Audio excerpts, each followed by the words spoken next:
like I said, live with mom. She would work all day. We would be at home. We'd do the laundry, dishes. We take care, raise ourselves, and that that went on pretty regularly for several years. She dated many guys. She always had new boyfriends. They always drank and smoked. So drinking and smoking weed was not a big deal to us. Although 20 years ago, smoking weed was like, This is gonna hurt. It's time for the Suffering Podcast.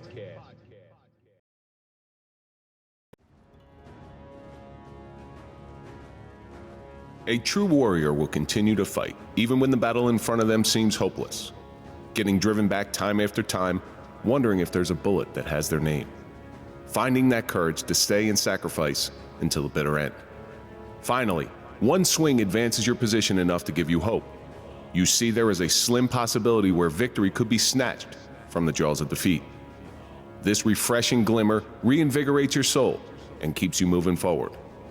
One small win leads to another, and before you know it, you're making progress. You're fighting back and beginning to change the odds. Winning never found anyone who quit early in the game. I'm Kevin Donaldson here with Mike Failace, and welcome to the Suffering Podcast. If you're a fan of overcoming adversity and overcoming suffering, then we're for you, because that's what we do here, and that's the stories that we highlight. So do me a favor, hit that like button, subscribe to the channel, please comment, ring the bell to get notified of all of our new content. Now you can join. Follow us on all social media so you can find out what we're up to. On this episode of the Suffering Podcast, we have another traveler coming in, Seth Gehle, to discuss the suffering of fighting back. Now, you fought this war, but the main thing I like about your story is you never gave up. Resiliency. And we're going to get into that in just a minute. Before we do, let's throw a big shout out to our marquee sponsor. That's Toyota of Hackensack. As podcasters, I'm going to change it up. As podcasters, not police, we don't trust anybody, but we do trust Toyota Hackensack. So go see the boys over there. Go to toyotahackensack.com. Let them find you. Well, Kev, as podcasters, we can't trust anybody. Yeah, we can't. A lot of people... it's funny. I'm looking at the microphone. It says blue right on the microphone. Yeah, I know. It's you got to be careful what you say anymore. But anyway, exactly. So Seth, you've watched a couple of our episodes. Yep. We take a question from our audience every week. This week's social media question comes from Keisha52. What is your favorite book, and why is it your favorite book? More importantly. Yeah, so my favorite book is probably Relentless by Tim Grover. That's a great book. Yep. So if you're not familiar with it, I think there's the 13 reasons or the 13 chapters or whatever it is of what separates guys like Michael Jordan, Kobe, and Dwayne Wade from everybody else. And he talks about several others, but Michael Jordan's a key one. And just reading that book, you can understand the mindset that Michael Jordan had to do what he did. And it's so applicable. Anybody can apply that. And when I read it, not to sound arrogant or anything, but I feel a lot of that in myself. The way that he talks about Michael Jordan and the way he handled things, I feel like I just have a relentless mindset. One of my favorite parts of that book was when he got comfortable with Tim Grover, Michael Jordan said, I'm going to pay you enough so you don't train anybody else. Yep. And that was a smart move, right? Yep. That was a smart move. Mike, what do you think? I'm going to go with Totem. First of all, it's a friend of ours, Joe Lachlan, with Shots Fired. Shots Fired, yeah. Shots Fired. Shots Fired book was one of the best books I ever read. He talks to a lot of people that were involved in fatal shootings and all that, and officers that were involved in fatal shootings, and gets their perspective of what they were feeling and everything else. If I read that book before my shooting, I'm not saying I would have been okay, but the turnout would have been different. The other one is a book called Live Like Sean. It's written by a guy by the name of T.J. Nelligan. Sean was a Special Olympics athlete, and Sean loved everybody. And Sean wanted to pass away at a young age. And T.J., his father, looked back on Sean's life and said, because Sean loved everybody, treated everybody with respect. Although he was a Special Olympics athlete, taught everybody with respect. And he goes, why don't we all just live like Sean? And I mean, that really resonated with whatever's going on in your life. Just love everybody. I just watched Champions. It's one of my favorite movies. It's one of my greatest movies ever. When he gets the guy in the shower, it's my funniest thing. It's the funniest thing ever because the guy smells. I don't know if you ever watched that movie. No, Champions is a great movie. I got a lot of them. There's a lot of books that I enjoy. It Can't Hurt Me, Extreme Ownership, Breathe by James Nestor is one of my favorite ones because it changed my perspective. Chaos by it's about Charles Manson in the '60s. I enjoy getting engulfed in these stories, and I'll go down these rabbit holes of different things. But ultimately, my favorite book, and it's going to sound weird, my favorite book is the Bible. I thought you were going to say Cat in the Hat. The Cat in the Hat. The Bible is one of those books where I could read it 10,000 times, and I always pull something new out of it. Specifically, so I'm a big fan of Samuel's 1 and 2 and Kings. I love King David. I love the stories of how he came to power and how Samuel blessed him and God blessed him and stuff. But here's what I grabbed from the Bible in the King David stories. David was just a man. He had his faults. He had his fallibilities. But he did some amazing things. Read Psalm 23, and you'll understand how amazing David was. But he did all these things wrong, but he was still capable of these wonderful things in his life. And I kind of see myself in that. And I'm not David. I'm not King David, but Kevin. I am a very fallible man. I have a lot of faults in me, but that doesn't mean that I can't still do great things in my life. So Keisha, 52, thank you very much for sending that question in. Keep sending in your questions, and we will try to get them on the air. When are you going to start doing great things in your life, though? I don't know. Listen, there's always the potential. That's it. It's all about potential. Keep that door open. Yeah, it's always about potential. You never close the door. But like you, I never stop fighting. You know, if there's something that I want in this world, I'm going to fight tooth and nail in order to get it. And that's what I admire about you. I really appreciate you coming all this way to come sit down with us. From the ATL. From the ATL. Yeah, man, Hotlanta. That's a second person that we've had up here. When we get Seth talking a little bit, you'll start hearing that little drawl. Yeah. Little drawl. He hasn't been in New Jersey long enough to get our accent down yet. We should have brought the Palm in so we could compare Atlanta accents and Hoboken accents. We would translate for you. Don't worry about it. Because it's English, but it's like not really English. So you left this morning, and I watch a lot of your social media. I watch what you're going through, what you're doing. Watch some shows that you've been on, and you do have an amazing story. So why don't you tell our audience a little bit about how you grew up? Let's start there. Yeah, so it kicks off pretty quick. My mom had me and my two sisters real early. I think like 16, 17, 18, 17, 18, 19. We're all born back-to-back years. You Irish twins? Yeah, they were born like... Do you know what Irish twins are? No. You're 9 months to a year apart. Yeah, okay, yes. That's what we are. They were born 3 months apart. Yeah. So we were born back-to-back, and my father basically, my mom and my dad were like incompatible. They're two hotheads, and my mom likes to push buttons.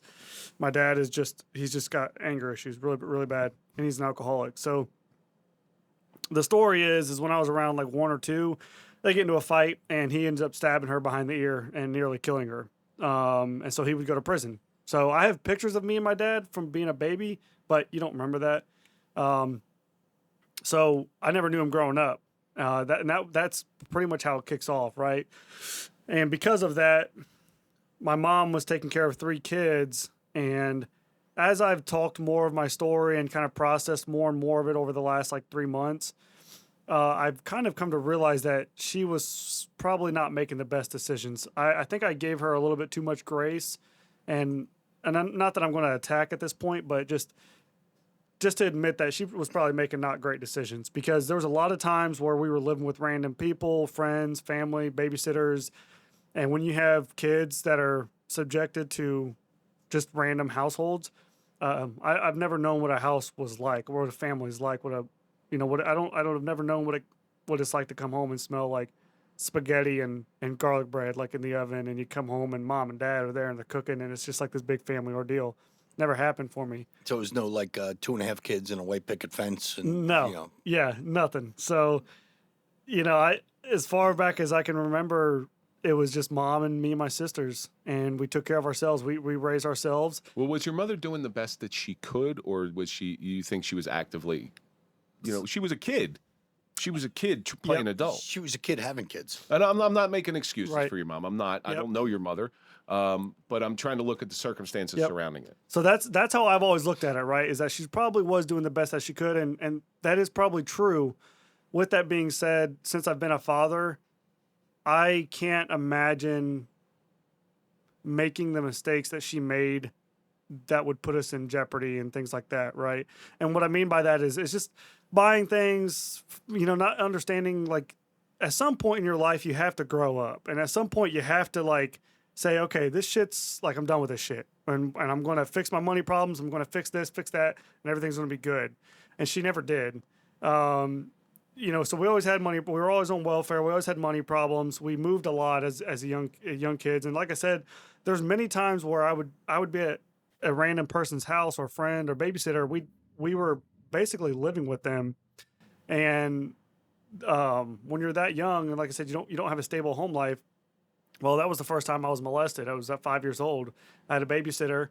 One of their kids was a teenager at the time, ended up molesting me. This only happened a few times. It wasn't anything serious. I think it was more of like him exposing himself to me in bed. I was going to say a few times wasn't anything serious.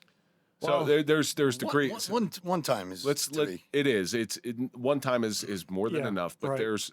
I understand what you're saying. I know where you're coming from. But. There's levels. Yep. It's the exposing. It maybe having you watch something inappropriate, which is not right, but it's not as bad as the actual physical contact type of molestation. Yeah, and I remember, I don't remember much. It's more like a very distant dream because I was only like about 4 or 5 years old, and I know that it happened because I know I did report it to my grandparents. We'd go see my grandparents, and I told them, and so I know they tried to help us with CPS. Unfortunately, their hands are pretty much tied. You can know a child is getting abused, and if you don't have like substantial evidence, it seems like you can't do anything about it. Unfortunately, I don't know all the legalities of it, but I know CPS was involved for a long time. Nothing ever happened. Anyways, that kid would end up going to prison later in life for raping the girl next door. So he was kind of he would end up being a serial abuser or whatever you want to call it. But that was the first time that I got molested, and I don't know how much it impacted me at that time. I was so young. But moving on from there, I mean, it was just, like I said, live with mom. She would work all day. We would be at home. We'd do the laundry, dishes. We raise ourselves. And that went on pretty regularly for several years. She dated many guys. She always had new boyfriends. They always drank and smoked. So drinking and smoking weed was not a big deal to us. Although 20 years ago, smoking weed was like, Well, what years are we talking about here? Like I was like 5, 6, 7. But what's the year? Like 90. 99, 2000. So the reason I asked that is that type of behavior was much more acceptable that your mom was exhibiting in, say, the 60s and 70s. Everybody smoked, everybody drank. That was kind of a social thing. It was like the Woodstock era. Right. So when you get into the 90s, things are a lot different. The warnings. I remember very clearly when they started putting warnings on cigarette packs. Like, it was the stupidest thing in the world. This may kill you. Yeah. Like, no shit. This may cause cancer. And, you shouldn't smoke around kids. Nicotine is addicting. No shit. But if it did happen in the 60s and 70s, it's not that it makes it any different. Because when I was growing up, my parents both smoked. And I remember asking my grandfather this, and I said, because he smoked in the war, in World War II, and I said, yeah, but Grandpa, you didn't know. Like, you didn't know. And he goes, we knew. Everybody knew that you weren't supposed to be doing this. It wasn't healthy for you. And to do it around children, especially weed and stuff like that. What do you smoke the unfiltered Camels back in the day, too? Yeah. Well, not that the filter does anything for you. Yeah. It's interesting to hear you say that because I don't know what the 90s were like. I was growing up in the 90s, so I don't know what that perspective looked like from the outside in. But when the smoking, she would smoke cigarettes, weed, and then just drinking. And like I said, there was always guys in the house, just different boyfriends all the time. I never, none of them were ever a father figure. They were just there for my mom, So is your mom good looking? Is that like she had multiple? She's from Atlanta. Come on. It's Southern girl. Well, there's two ways it could go. I was born and raised in Ohio, so there's two ways it could go. Either she's please no disrespect here. Yeah. She could be a train wreck and just she's one of these types of girls who always hangs around, latching on to people. Right. Or she could be extremely good looking and always attracted, but she has a taste in men that doesn't sound like it's really good. Right. And I don't know. I mean, there's a million ways you could spin that. I think possibly she has 3 kids, so she gets a big welfare check. That's a big thing, right? So I don't know.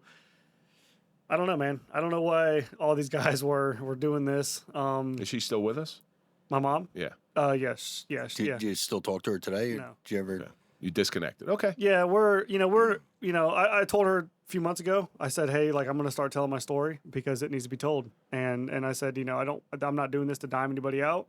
I'm just going to tell my story, how I view it. And even in my book that'll be out later this year, I put in my book that this is not for me to take anybody and drag them under the bus. You're not looking for justice. Right, exactly. I'm not looking for justice. I'm telling you the point of view from a 5-year-old, a 8-year-old, a 10-year-old, whatever I can remember. And that's a big thing because it's not a gotcha type of thing. Yep. Like I said, you're not looking for justice. You're looking for healing. Right. It's not like an aha. Exactly. I got you. Yeah. It's just getting your story out to help other people. Exactly. Yep. And so by the time I was like 8, 9, 10 years old, right around that time frame, my mom started getting like it was like a lot of smoking, a lot of drinking, like a lot more. And it got to the point where she was smoking weed with my sisters. And at that point we're riding bikes and we're gone until the street lights come on and we're kind of, growing up a little bit. We lived in a house where she would basically be gone all night and she would be home during the day. So at 7, 8 o'clock at night, she would leave to go to work. She worked 12-hour shifts at a factory. Once again, this is kind of where I start to think to myself, like, would I ever leave my kids alone at home for 12 hours every night with no, like, it's not like today where I can just pick you up and call you, you know? Yeah, exactly. It's completely different. You have to call the factory, ask for a Barb or whatever, and get her on the phone, So she would leave, and there was twice that our house got broken into, both, 3 times. 2 times I was there. And, I mean, being, like, 8, 9 years old and watching your back door get kicked in by 3 guys is horrifying. Oh, sure. And like even today, like I'm terrified of the dark. I'm deathly terrified of the dark. If I hear anything in my house, like the damn ice making at 2 o'clock in the morning, dude, I'm just like, I can't go to sleep, man. Like if my alarm system's not set and I hear something, I can't sleep. Like I'm just like, I can feel my skin crawling. But it's because you see these kind of things at a young age and it jacks you up. So that's, I Leaves guarantee. an indelible ink on you for the rest of your life. So Michael attests to this. We have the burden of knowledge, being police officers. We have the burden of knowledge. We've seen what people do, how they do it, and why they do it. And when you go to bed at night, I guarantee you are aware of your surroundings. There was a period in my life, and this is long after I became a cop, before my incident and all that stuff, I had to check every window on the first floor. Yep. Check every window, make sure the windows were locked before I went to bed every night. When I first met my wife, she would think nothing about leaving her purse on the front seat. I'm like, what are you doing? Like, you can't do that. She's like, oh, nobody's going to touch it. I'm like, no, they are. They're going to smash your window, and yeah, nobody will get hurt, but you're going to have to replace the window because you're aware of that stuff. And your identity and all that stuff. Correct. So you have the burden of knowledge, and that's what hurts the worst, especially as a young kid. Yeah, man, that's actually, I've not thought about it like that, the knowledge, but yes, and it's... But you get the burden of knowledge through experience. Right, which is, I talk about that in my book, and that's one of the messages I talk about when I do talk to people about perspective is you gain perspective through storytelling or experience. And unfortunately, I was born into mine. I didn't go out and seek it, And I think that can mess you up sometimes because even looking at my kids, I know what people will do to kids, right? And so sometimes when I'm loving my kids, I'm like, oh my God, man. Like, how could you ever hurt this freaking soul? Like it's hard. How could you hurt one of God's creatures like this? I don't understand it, and not that you should, but you're right. The burden of knowledge, that domain of experience that you have, it will mess you up. And so we lived in this house and break-ins were happening. And like I said, I was like 9 or 10 when that happened. But at the same time, I met this kid who lived a couple houses down. He lived like right around the corner from me. And he was like 5 years older than me. And I always had a thing for hanging out with older kids, just slightly older boys that were just kind of bigger. I was a very small kid. I got into a lot of fights, but I always had like a big friend that could protect me. And so that's kind of what this kid became. And he became my best friend. He knew that I had a jacked up life at home, and he started to help me out. Because this is, like I said, my mom was smoking a lot, but she also started getting abusive and close hand punching, beating the shit out of me and my sisters. And then just with no remorse. And we always got our asses whipped growing up, which is not a big deal. I whip my kids, and they're 5 and 3. I don't think it's a big deal. But there's a lesson to be learned with me and my children, and I love them, right? And I'm not like beating them out of anger. You know, there's no emotion attached to it. It's a correction or discipline, whatever you want to call it. But my mom, you know, she would, when you're close hand punching your daughter in the mouth when she's 11 years old, I mean, there's a problem there. Yeah. And you know, there was a time where she beat the shit out of me for walking home from school. I deserved an ass whooping, absolutely. But after she was done, I was laying on the floor. She had just hit me in the back, across the back with this 2x4 several times. And several times. Yeah. Well, She yeah. says it like nonchalant. Several times. Yeah, yeah, it was. She beat the hell out of me with that thing. I mean, it probably like maybe, I don't know, 5-6 times. And as I remember falling to the floor on my knees, screaming and crying. And I remember her looking at me like, she literally says, like, get the fuck up, get out of here, go to your room. And, you know, when you don't have a father, that's already tough at that point. And then your mother's doing that to you. So you look for outlets, right? And so I would go and hang out with my friend who's older than me. And one day I'm over there and he's like, hey, I got this buddy who's coming to pick me up whenever we play video games. I said, okay, cool. I loved playing video games as a kid. So this guy walks in the front door. He's 6'5", 380 pounds, big Hispanic guy. He's very pale, though. You can tell he's Hispanic, but he's very, like, white-colored. And he's got the big, like, Dahmer-style serial killer glasses on. Yeah. Clue number one. Yeah. Someone you look out for today, but when you're that young, you don't realize what you're looking out for. Dude, I was clueless. And so he's got his hair slicked back, and he walks in, and he's just this, like, massive guy. And he's got I actually remember his shirts were so big, he had to custom order T-shirts.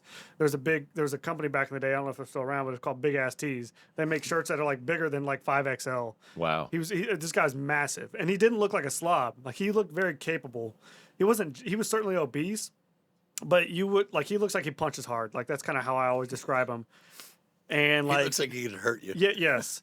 And so, like, he walks in, but he's, like, super friendly, smiling. I'm like, okay, whatever. He's like, hey, what's your name? Boom, Seth. Okay, do you like playing video games? Yeah. Do you like football? Yep, love football. Ohio State Buckeyes, Cleveland Browns, whatever. Cool. Well, do you want to come up and play video games with us? Sure. Let me go ask my mom. So I go home real quick, ask mom, can I go up to this guy's house? You know, she's kind of, like, questioning me about it. And I said, well, my friend Jacob goes all the time. You know, I'll be with Jacob. And she's like, okay, that's fine. That was the end of the discussion. But I want to pose a question to you. I want to just step back for something. Yep. You did something and you said I deserved an ass whooping. Yep. Did you really? Think about this? Because in my opinion, ass whoopings, I had enough of them. Ass whoopings don't mean anything. They don't do anything. They don't correct anything. Every time I got my ass whooped, I just started to learn that, well, if I'm going to get my ass whooped, I might as well do it anyway, because I'm going to be guilty of it. So my opinion is, you didn't. You needed to be corrected in whatever form or fashion, but you didn't need an ass whooping. So I don't. That's what I grabbed not with a onto. 2x4 anyway. No, that's something old. That's a whole. Yeah, it was a paddle, 2x4. People nowadays don't know what it means. You know, like what the paddles look like back. You know, there's a 2x4 carved in with a handle, and it had some holes in there designed for giving good ass whoopings. Mm-hmm. You know, get a little. Listen, we caught a good belt across the ass. Yeah, belts. Never got paddled in my life. What do they call it? A switch? Switch. Yeah. Well, so my uncles and my grandfather used to get hit with a switch, and he used to make the kids go pick them out himself. Yep. And if it was pick something out that I'm going to beat your ass with. If it was too thin, it was no good. If it was too thick, it was no good because there's too much surface area. Yep. So it had to be just right. Oh yeah. Many nights. Halloween especially. You start acting up on Halloween. You grab one of those bare trees, take that thing off, start. But I just don't think they do what they're intended to do. You're trying to correct behavior, and I'm not knocking anybody's parenting style, but that's my opinion. Listen, phone books don't leave marks. Yeah. Put it. So I'm able to do the look. Sure. Yeah. And that's a whole other conversation. I think the way I handle it with my kids, it's, you know, I'm not beating the shit out of my 3-year-old and 5-year-old. It's like hey, we don't do that, you know, and then it works for me. But nonetheless, like you said, I don't care how anybody parents. I think that children need to know what's right and wrong. They need to understand consequence, things like that.